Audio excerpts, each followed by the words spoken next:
আইনি জটিলতা কাটিয়ে নির্ধারিত দিনেই ভোটের দিকে এগিয়ে যাচ্ছে ঢাকা বিশ্ববিদ্যালয়ের কেন্দ্রীয় ছাত্র সংসদ ডাকসু নির্বাচন। এবারের নির্বাচনে কেন্দ্র সংখ্যা বাড়ানোর সুযোগ না থাকলেও ভোটের দিন প্রত্যেকটি কেন্দ্রে সিসি ক্যামেরা থাকবে বলে জানিয়েছেন চিফ রিটার্নিং কর্মকর্তা। নারী প্রার্থীদের চরিত্র হননের জন্য যে চেষ্টা চলছে সেটা যাতে দ্রুত নিয়ন্ত্রণের ব্যবস্থা করে, আর কেন্দ্র বাড়ানোর এই মুহূর্তে আর কোনো সুযোগ নেই। দুপুরে নির্বাচনের সুষ্ঠু পরিবেশ নিশ্চিতে রিটার্নিং কর্মকর্তার সাথে কথা বলে ছাত্রদল মনোনীত প্যানেল।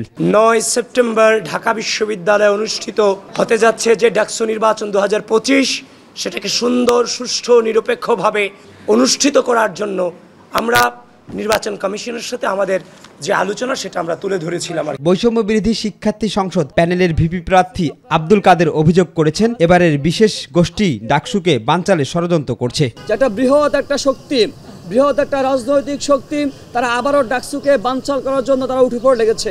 এদিকে নির্বাচনে শিক্ষার্থীরা যাতে ভোট দিতে না পারে প্রশাসন সে বিষয়ে কাজ করছে বলে অভিযোগ করেন জিএস প্রার্থী আবু বাকের মজুমদার। যে সন্দেহ করছিলাম সেই সন্দেহকে আমরা এখন মনে করছি সন্দেহটাই সত্য, কারণ তারা এই নির্বাচনে চায় না যে শিক্ষার্থীরা ভোট দিক। কোনো ষড়যন্ত্রই ডাকসু নির্বাচনকে আটকে রাখতে পারবে না বলে জানান ছাত্র শিবির সমর্থিত শিক্ষার্থী ঐক্য জোটের জিএস প্রার্থী SM ফরহাদ।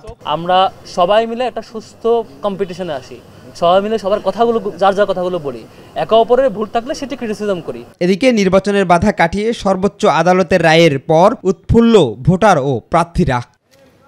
শিমুল খান, মাই টিভি, ঢাকা।